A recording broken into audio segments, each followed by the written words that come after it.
დღეს საქართველოში ძველით ახალ წელზე იმობენ. მართალია დღესასწაული ისეთივე პომპეზური არ არის როგორც 1 იანვარს, მაგრამ ქართველები ტრადიციას არ ღალატობენ და მაშინ, როცა სხვა ქვეყნებში საახალწლო განწყობა მინელებულია, სამდაზის ზადის ახლიდან იწყებენ. საქართველოში და კიდევ რამდენიმე ქვეყანაში ახალი წლის ორჯერ აღნიშნა გრიგორიანულ და იულიუსის კალენდარს შორის 13 დღიან სხვაობას უკავშირდება.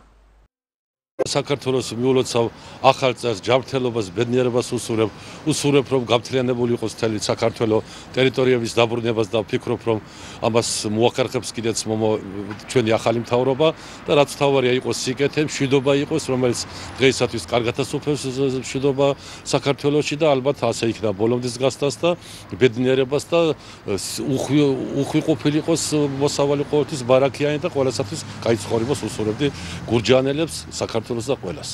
სრულად საქართველოს უსურვებ პირველ რიგში მშვიდობას, მერე ურთიერთ სიყვარულს, ურთიერთ გაგებას, ჯანმრთელობას და წარმატებას. აი ეს მინდა უსურვო მთელ მსოფლიოს და რა თქმა უნდა ქართველ ერს. მინდა ყველას ჯანმრთელობა უსურვო. ყველას საქართველოს მოქალაქეს. არავის არ აკლდეს, არც სითბო, არც სიყვარული. და არც ხვავი და ბარაკა და დამდგარი ძველი ახალი წელია დღეს. ყველას უფალმა მისცეს ის, რასაც ანატრულობს.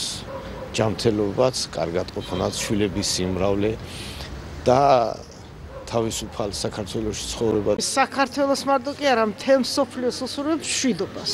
მერე ჯანმრთელობა და მერე დანარჩენი ყველაფერი ჩვენს ხელშია. შეგვიძლია ყველაფერი.